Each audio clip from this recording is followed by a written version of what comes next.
Rent Seekers of Hollywood: How Streaming Broke Cinema's Monopoly on the Entertainment Economy. Summary statement. In Rent Seekers of Hollywood: How Streaming Broke Cinema's Monopoly on the Entertainment Economy, we explore how traditional movie theaters operated as infrastructure monopolists for decades, extracting outsized profits from studios and creators under the guise of distribution. This rent-seeking model held until the rise of streaming disrupted the power structure, collapsing the old revenue architecture. As theaters declined, a new era emerged, one where savvy actors, directors, and producers leveraged alternative deal structures, back-end profits, and platform shifts to thrive amid the chaos. This is not just a story about Hollywood. It's a case study in how rent-seeking behavior always gives way to strategic adaptability in a changing economy. One introduction: the power behind the curtain. For decades, movie theaters weren't just where films were seen. They were where control over Hollywood's entire economic model was enforced. Theaters operated as infrastructure monopolists, extracting a massive share of profits from studios and creators under the guise of distribution and prestige. They didn't make movies. They didn't fund production. Yet they demanded and received up to 50% or more of box office revenue. This is a story of how that power unraveled. As streaming technology matured, the industry saw a dramatic reversal. Theaters lost their grip and the old model collapsed. But while rent seekers faded, the strategic players adapted. Actors, directors, and producers who saw the shift coming and restructured their deals, ownership stakes, and creative control to thrive in a new entertainment economy. Hollywood becomes our case study, but the lesson is universal. When the landscape changes, rent seekers fall. Strategic thinkers rise. Number 2, Act 1, the cinema monopoly era. The theatrical window used to be sacred. Studios needed a successful box office run, not only to recoup production costs, but to justify future projects and unlock post-theatrical revenue like DVD sales, syndication, and international licensing. The problem? Theaters took a massive cut, often 50% or more of ticket sales, especially in the US and Canada. This was the cost of access, and it wasn't negotiable. Even worse, the Oscars reinforced this monopoly.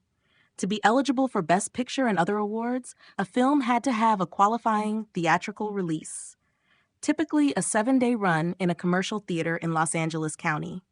This gatekeeping mechanism forced prestige-seeking filmmakers to play by cinema's rules, even when other distribution options were emerging. Studios eventually began buying out theater chains to vertically integrate and claw back some of those profits, but the grip of the rent-seeking model remained firm well into the 2010s. Number 3, Act 2, the streaming disruption. Then came the real rupture. First, the collapse of DVD sales, a massive blow to the financial model that sustained mid-budget films. In a now viral Hot Ones interview, Matt Damon laid it out plainly. You need that revenue stream, DVD sales, that used to be a huge part of the business, and it's gone. So the kinds of movies that we used to love, dramas, character pieces, they don't get made anymore unless it's for streaming. Matt Damon, 2021. The downstream effects were brutal. Without the cushion of DVD revenue, studios could no longer afford to take risks on mid-budget projects. Blockbusters became the only safe bet. Massive budgets, massive marketing, massive returns, or bust. But then streaming platforms like Netflix, Amazon Prime, and Hulu redefined distribution itself. Suddenly, you didn't need theaters to reach a global audience. You didn't need box office numbers to justify a sequel. You didn't need Oscar validation to build a brand. And just like that, cinemas lost their monopoly. Not because audiences stopped loving movies, but because the economics of access changed. This content is brought to you by Bobby Gigs. Promote your brand here and reach a wide audience across platforms like YouTube, Instagram, and Facebook. Follow the links in the description to get started. Act 3, Strategic Adaptation in the New Economy. While rent seekers clung to the old model, others rewired their approach. Tom Cruise famously negotiates first-dollar gross deals, meaning he earns a cut of revenue before the studio even recoups costs. On Top Gun, Maverick, this translated to over $100 million in personal earnings. Leonardo DiCaprio structured his Inception deal to include backend points, earning $50 million plus off performance instead of salary alone. Will Smith pulled $100 million from Men in Black 3 largely via profit participation. George Lucas traded a lower directing fee for merchandising rights on Star Wars, a move that netted him billions and redefined how creative IP is monetized.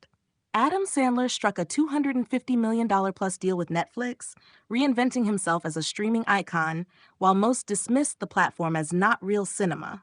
These weren't just lucky breaks, they were strategic moves based on early recognition of how value was shifting. They saw the game board changing and repositioned before it was too late. Act 4: Lessons Beyond Hollywood. This isn't just about movies, it's about economic behavior. Rent seekers thrive in periods of stability and control, when access is gated and enforced by infrastructure or regulation. But once the terrain shifts, via technology, policy, or consumer behavior, the rent seekers are exposed. Their advantage becomes a liability. Meanwhile, the adaptable find new leverage. They shift distribution models, they restructure contracts, they convert constraints into opportunity. From finance to media to tech, this pattern repeats. Hollywood just happens to be the most visible arena where the drama plays out in 4K. Number 6. Conclusion. The new rules of the game, cinemas didn't just lose relevance, they lost control. Hollywood's entertainment economy now runs on different rails: digital, decentralized, and increasingly creator-led. What once required a theater chain, a box office push, and an Oscar campaign can now be launched, monetized, and scaled through streaming and social channels. But even in this chaos, the story remains the same. The rent seekers always get disrupted. The strategists always survive. And if you understand how power shifts when infrastructure fails, you'll never be caught flat-footed when the next industry changes forever.